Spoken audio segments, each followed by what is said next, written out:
Hello friends, welcome back my channel. आज की इस वीडियो में मैं आपको महालक्ष्मी के व्रत के बारे में बताऊंगी। यह व्रत कब किया जाता है और महालक्ष्मी जी की कथा।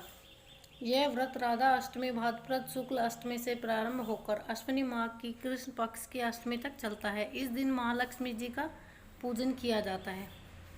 महालक्ष्मी जी की मूर्ति को स्नान कराकर नए वस्त्र पहनाए जाते हैं। फिर लक्ष्मी जी को भोग लगाकर और आचमन कराकर फूल, धूप, दीप, चंदन आदि से आरती करते हैं।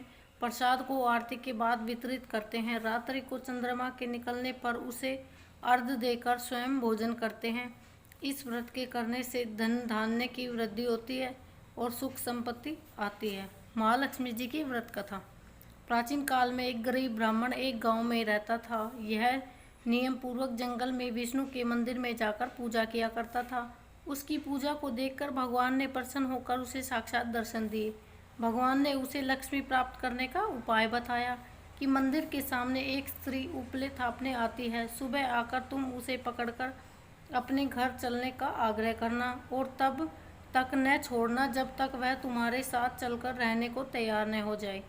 वह मेरी स्त्री लक्ष्मी है। उसके तुम्हारे घर आते ही तुम्हारा घर धन धान्य से पूर्ण हो जाएगा। इतना कहकर भगवान विष्णु अंतर्ध्यान हो गए और ब्राह्मण अपने घर चला आया। दूसरे दिन वह सुबह 4 बजे ही मंदिर के सामने जाकर बैठ गया। लक्ष्मी जी उपले थापने आई तो उनको ब्राह्मण ने पकड़ लिया और अपने घर चलकर रहने की प्रार्थना की।